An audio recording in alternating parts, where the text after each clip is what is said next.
สุขสบายดีพ่อแม่พี่น้องสุขสบายดี FC ทุกผู้ทุกคนมื้อนี้บ้านน้อยก็จะพาทานผู้ชมหรือว่า FC ที่ว่าติดตามช่องน้อยบ่าวลาวเนาะ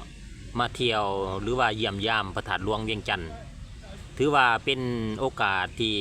ดีอีกวาระหนึ่งเนาะเพราะว่าการมาท่องเที่ยวนครหลวงเวียงจันทน์พระธาตุหลวงเวียงจันทน์นี่ก็บ่าวน้อยก็บ่ได้มาดนเนาะมื้อนี้ถือว่าเป็นโอกาสดีที่บ่าวน้อยได้แวะมาได้มาเยี่ยมยามถือว่าจะพาทานเยี่ยมส้มถึงวัฒนธรรมอันดีงามก็คือสถานที่ท่องเที่ยวทางด้านวัฒนธรรมของนครหลวงเวียงจันทน์ก็คือของปวงชนลาวทั้งศาสตร์นั่นก็คือพระธาตุหลวงเวียงจันทน์พระธาตุหลวงเวียงจันทน์ถือเป็นแหล่งท่องเที่ยวที่สำคัญอยู่ในนครหลวงเวียงจันทน์ก็คือของลาวเฮาถือว่าเป็นปูชนียสถานที่สำคัญและก็เป็นที่เคารพกราบไหว้ของปวงชนลาวทั้งศาสตร์เนาะถือว่าเป็นแหล่งท่องเที่ยวที่ทรงคุณค่าเมื่อว่าถึงพระธาตุหลวงเวียงจันทน์ถือว่าเป็นพระธาตุที่ศักดิ์สิทธิ์เนาะที่ผู้คนให้ความเคารพกราบไหว้เป็นสถานที่สำคัญของลาวเนาะทุกๆปีบุญนมัสการพระธาตุหลวงจะถูกจัดขึ้นในช่วงระหว่างเดือน11หรือว่าเดือน12ลาวเนาะก็ตกกงกับเดือน11สากลเนาะพ่อแม่พี่น้องถือว่าปีนี้ก็ยับยอจอเข้ามาเนาะฉะนั้นก่อนจะถึงงานบุญดังกล่าวบ่าวน้อยก็จะพาทานเยี่ยมชมในหลายๆจุดเพื่อซึมซับอีกข้องประเพณีและวัฒนธรรมอันดีงามให้ชาวต่างชาติก็คือนักท่องเที่ยวทั้งภายในและต่างประเทศรวมทั้งคนลาวเฮาที่อยู่ภายในประเทศและต่างประเทศก็ดีเอาเป็นว่าเฮาไปติดตามชมพร้อมๆกันในหลายๆจุดเนาะเพื่อรำลึกถึงความหลังหรือว่าสิ่งที่ดีงามอยู่ในสถานที่แห่งนี้ปะ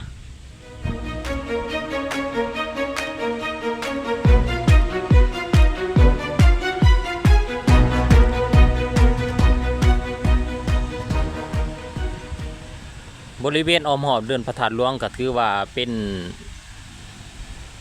สถานที่พักผ่อนที่ว่ายังมีความอุดมสมบูรณ์ยังเต็มไปด้วยต้นไม้ใบหญ้าเนาะถือว่าอากาศมีความสดชื่นภาพที่ท่านเห็นทางด้านหน้าของข้าพเจ้านั้นก็แม่นหอธรรมสภาเนาะซึ่งเป็นหอธรรมะสำหรับพระสงฆ์องค์ข้าเจ้าเนาะในงานกิจกรรมสำคัญทางพุทธศาสนาเนาะถือว่ามีความสวยงามการก่อสร้างการออกแบบศิลปะลาวที่ว่าวิจิตรบรรจงเนาะแล้วข้าพเจ้าจะ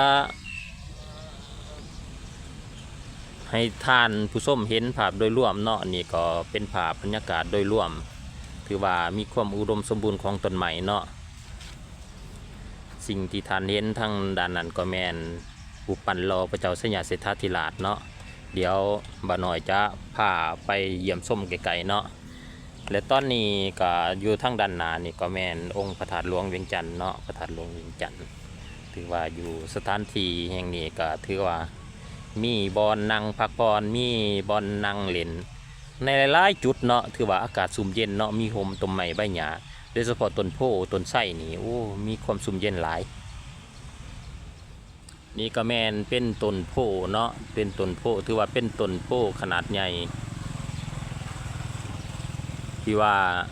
ผู้คนสามารถมานั่งพักผ่อนได้เนาะนั่งพักผ่อนนั่งกินข้าวหรือว่านั่งสูบดมอากาศเย็นๆท่ามกลางอากาศที่สดชื่นเนาะโดยวิวทิวทัศน์ที่ว่าด้านหน้าก็เห็นพระธาตุหลวงเนาะนี่ก็เป็นอีกมุมหนึ่งที่ข้าพเจ้าอยากนำเสนออยากให้ท่านผู้ชมเห็นโดยถ่ายผ่านพรมโกโก้เนาะออกไปก็สามารถเห็นพระธาตุหลวงเวียงจันทน์เนาะซึ่งส่วนหลายก็แม่นผู้คนเพิ่นก็จะมานั่งพักผ่อนในบริเวณทางด้านหน้าเนาะบนป่าหญ้าสีเขียวนี่หรือว่านั่งกินข้าวกินน้ำหรือว่านั่งดื่มหรือว่าส้มความสวยงามของพระธาตุหลวงแล้วก็ยังได้รับอากาศที่บริสุทธิ์เนาะเนื่องจากว่าต้นไม้ห่มเย็นเราจะสามารถสังเกตเห็นใบไม้ปลิวสะบัดได้ตอนนี้เราก็จะเห็นนักท่องเที่ยวเพิ่นก็เลาะเที่ยวเลาะเยี่ยมชมในบริเวณเดินพระธาตุหลวงเวียงจันทน์ภาพที่อยู่ทางด้านหน้าของท่านผู้ชม FC ที่ว่ากำลังชมในขณะนี้นั่นก็แมนห หอธรรมสภาเนาะถึงนักท่องเที่ยวก็ให้ความสนใจเนาะเนื่องจากว่าเป็นการก่อสร้างหรือว่าเป็นศิลปะลาวล้านสร้างที่มีความสวยสดงดงามเป็นหอธรรมสภาที่มีความสวยงามที่สุดในลาวเนาะก็ถือว่ามีขนาดใหญ่สำหรับหอธรรมสภาแห่งนี้ก็ใส่เป็นบอนกิจงานสำคัญทางพุทธศาสนาเนาะขององค์การพุทธศาสนาสัมพันธ์ลาวเช่นว่ากองประชุมหรือว่างานเฉลิมฉลองต่างๆงานบุญนมัสการพระธาตุหลวงก็นำใส่หอธรรมสภาเป็นบอนห้องหับแขกหรือว่าพระสงฆ์ที่เดินทางมาจากจุดอื่นๆหอธรรมสภาแห่งนี้ก็ถือสร้างขึ้นมาหลาย10 ปีแล้วเนาะก็ถือว่าเมื่อสร้างสำเร็จแล้วก็ถือว่าเป็นอีกแลนด์มาร์คแห่งหนึ่งโดยเฉพาะลวดลายศิลปะวัฒนธรรมอันดีงามเนาะถือว่าเป็นเอกลักษณ์ของลาวเฮาถือว่าเป็นอีกหนึ่งสถานที่ที่ว่านาเที่ยวชมหรือว่านาเยี่ยมชมเนาะทางด้านในก็จะมีพระพุทธรูปไว้ให้กราบไหว้ซึ่งนักท่องเที่ยวก็สามารถขึ้นไปเยี่ยมชมหรือว่าท่องเที่ยวใดเนาะนี่ก็แม่นกลุ่มนักท่องเที่ยวที่ว่าหลังจากเยี่ยมชมพระธาตุหลวงเป็นที่เรียบร้อยแล้วก็มาเยี่ยมชมหอธรรมสภาอยู่มุมนี้เขาก็จะเห็นพระธาตุหลวงอีกเนาะก็ถือว่าเป็นอีกมุมหนึ่งที่ว่าสวยงามเนาะทั้งด้านข้างซ้ายมือก็เป็นป้ายที่ว่ายินดีต้อนรับทานเข้าสู่พระธาตุหลวงเวียงจันทร์ก็ Welcome to พระธาตุหลวงสุตุป้าเป็นว่าถือว่าเป็นนางสาวเนาะเป็นนางสาวในสุดชนเผ่าเนาะยินดีต้อนรับบรรดาทานเข้าสู่พระธาตุหลวงเวียงจันทร์เป็นว่านี่ก็เป็นภาพบรรยากาศโดยรอบของเดินพระธาตุหลวงเวียงจันทร์เดี๋ยวเขาก็จะย่างไปหลายๆจุดให้ท่านผู้ชมได้เบิ่งได้ชมสำหรับอากาศมื้อนี้ก็ถือว่าสดชื่นดีเนาะเพราะว่าเป็นครึมๆน้อยหนึ่งแดดบ่ร้อนเกินไปเนาะและภาพที่เห็นอยู่ทางด้านหน้าก็คือ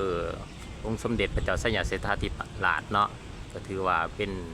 บรรพบุรุษเนาะถือว่าบรรพบุรุษหรือว่ากษัตริย์ลาวแห่งอาณาจักรลาวล้านสร้างถือว่าเป็นผู้นำพาสร้างก่อสร้างพระธาตุหลวงเวียงจันทร์ถือว่าเป็นกษัตริย์ที่เก่งกาจสามารถและก็มีความสำคัญของลาวเฮา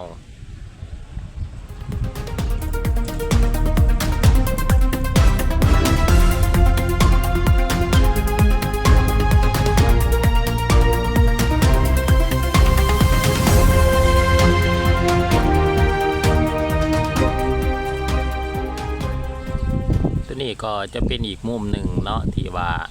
อยู่ทางขวามือเนาะก็ถือว่าเป็นอีกมุมหนึ่งที่ว่าสามารถนั่งพักผ่อนแล้วก็สามารถชมวิวความสวยงามชมวิวทิวทัศน์ความสวยสดงดงามของพระธาตุหลวงเวียงจันทร์ใดเนาะก็ถือว่ามีหลายจุดหลายบอนที่สามารถมานั่งพักผ่อนเนาะมานั่งเกิดว่าชมความงามของพระธาตุหลวงเวียงจันทร์คือว่าเศร้าพื้นที่อากาศสดชื่นหลายก็ปรากฏว่านักท่องเที่ยวก็เริ่มทยอยมาแล้วเนาะส่วนหลายก็นักท่องเที่ยวส่วนใหญ่ก็ที่ว่าสนใจมาเยี่ยมชมพระธาตุหลวงเวียงจันทร์นั้นก็แม่นนักท่องเที่ยวชนโอรสเนาะนักท่องเที่ยวฝรั่งนักท่องเที่ยวยุโรปเพิ่นว่ากลุ่มนักท่องเที่ยวพวกนี้เขาจะสนใจทางด้านศิลปวัฒนธรรมและความเก่าแก่กันที่ว่ามีทรงคุณค่าเพิ่นว่าทรงคุณค่าทางวัฒนธรรมสิ่งที่หาเบิ่งหาชมได้ยากที่ว่าประเทศอื่นๆบ่ค่อยมีเนาะก็ถือว่ากลุ่มนักท่องเที่ยวพวกนี้จะสนใจเป็นพิเศษเกี่ยวกับสถาปัตยกรรมที่มีความเก่าแก่ตอนนี้เราก็จะให้เห็นภาพโดยรวมทางด้านนอกของพระธาตุหลวงเวียงจันทร์เนาะก็ถือว่าเสาร์มื้อนี้ก็อากาศสดชื่นดีก็ถือว่าเป็นเสาร์ที่ว่าเหมาะสมแก่การท่องเที่ยวเนาะเพราะว่าอากาศบ่ร้อนบ่เอาปานใดถือว่าอากาศสดชื่นนักท่องเที่ยวจีนเนาะเพิ่นกำลังมาเที่ยวพระธาตุหลวงเวียงจันทร์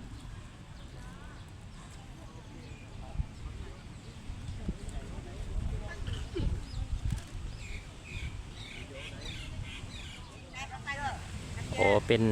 กลุ่มนักท่องเที่ยวจากประเทศเวียดนามเนาะก็ถือว่าเป็นอีกกลุ่มนักท่องเที่ยวก็ถือว่านักท่องเที่ยวเวียดนามก็ถือว่าจัดอยู่ในอันดั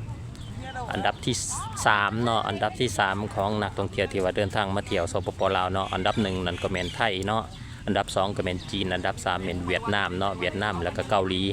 หรือว่าอันดับที่5ที่6ก็จะเป็นโซนโอรบว่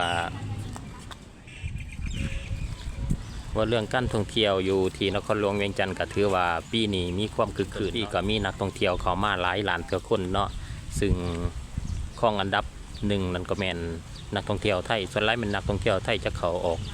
มาเที่ยวลาวนี่หลายเป็นจำนวนหลายเนาะตามตัวเลขตามสถิติตามด่านต่างๆเนาะก็ถือว่ามีการ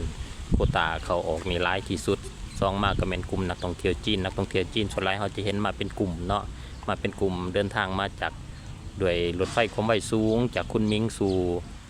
สปปลาวเนาะก็ถือว่าเป็นนักท่องเที่ยวจีนอันดับ3ก็แม่นเวียดนามเนาะเวียดนามและอันดับ4ก็แม่นเกาหลีหรือว่าเกาหลีสิงคโปร์ต่างๆมาเลเซียอินโดนีเซียในโซนเอเชียในโซนนั้นอาซีในโซนอาเซียนของพวกเฮานี่แหละต่อมาก็แม่นโซนยุโรปเนาะโซนยุโรปเนาะก็ถือว่าเป็นกลุ่มแบล็คแบ็คเกอร์พวกนี้การเดินทางมาเที่ยวพระธาตุหลวงเวียงจันทร์เนาะการเดินทางมาเที่ยวพระธาตุหลวงเวียงจันทร์บ่หมายความว่าจะมาเที่ยวแต่พระธาตุหลวงเวียงจันทร์เนาะเพราะว่าในบริเวณทิศเหนือทิศใต้ก็มีบ่อนให้เที่ยวชมคือกันเนาะเส้นทั้งด้านทิศใต้ก็มีวัดธาตุหลวงไต่เนาะวัดธาตุหลวงไต่ก็ถือว่ามีบ่อนให้เที่ยวชมก็คือพระพุทธรูปนอนเนาะที่ว่ามีเป็นองค์ขนาดใหญ่เนาะก็ถือว่ามีความสวยงามมีศิลปะลวดลายเป็นเอกลักษณ์เนาะอยู่ทั้งวัดธาตุหลวงเหนือก็มีหอธรรมสภาก็ถือว่าเป็นหอธรรมะที่ว่าถูกสร้างขึ้นมาโดยความวิจิตรบรรจงแล้วก็มีความสวยงามเป็นเอกลักษณ์เนาะทางด้านในก็มีพระพุทธรูปองค์ศักดิ์สิทธิ์ไว้ให้กราบไหว้เนาะก็ถือว่าการนำพาเที่ยวของบ่าน้อยในมื้อนี้ก็จะบ่ได้เข้าไปในด่านพระธาตุหลวงเนาะจะนำเสนอเพียงแต่ด้านนอกของพระธาตุหลวงเท่านั้นเนาะแล้วก็สิ่งสถานที่ท่องเที่ยวที่ว่าเกี่ยวพันทางด้านทิศเหนือและทิศใต้เนาะแต่ตอนนี้เฮาก็จะพาท่านไปเบิ่งไปชมเบิ่งพระพุทธรูปนอนขนาดใหญ่เนาะอยู่วัดธาตุหลวงไต่ใกล้กับพระธาตุหลวงเนาะก็คือด้านทิศใต้เนาะด้านวัดธาตุหลวงไต่ก็เราจะเห็นหานขาหัตถกรรมเนาะเพิ่นก็มาว่างจำหน่ายขายสินค้าขายเครื่องที่ระลึกเพื่อให้นักท่องเที่ยวได้จับจ่ายซื้อเนาะเป็นเครื่องของที่ระลึกกลับเมื่อบ้านเมื่อเดินทางมาเที่ยวพระธาตุหลวงก็ซื้อเอาสินค้าลาวเครื่องที่ระลึกลาวกลับเมื่อบ้านเนาะเมื่อตอนพี่ตอนน้องส่วนหลายสินค้าส่วนใหญ่ก็เป็นผ้าสิญจน์เนาะผ้าสิญจน์มีเสื้อเนาะมีผ้าสิญจน์หลากหลายรูปแบบเป็นหมวกก็มีเนาะเป็นหมวกก็มีเป็นหมวกผ้าแพร่ผ้าหยังต่างๆเพิ่นก็มีคือกันประเภทน้ำดื่มน้ำหยังเครื่องดื่มต่างๆตัวนี้ก็จะเป็นเครื่องเงินเครื่องสุกเนาะเป็นเครื่องเอเนาะเป็นไส้กรอกไส้แคนแหวนหยังไส้คอต่างๆถือว่าหลากหลายไส้แอลต่างๆไว้เป็นเครื่องที่ระลึกเนาะให้นักท่องเที่ยวซื้อขายหรือว่าซื้อกลับบ้านได้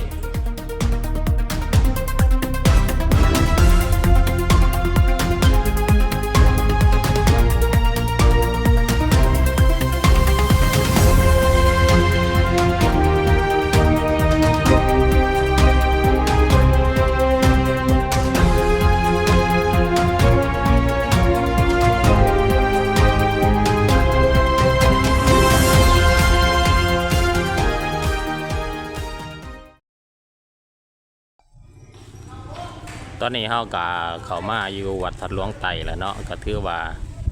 ตัวอยู่กำสายมือนี่ก็จะเป็นซิมเนาะก็ถือว่าเป็นซิมที่ว่ามีความสวยสดงดงามเนาะแบบศิลปะลาว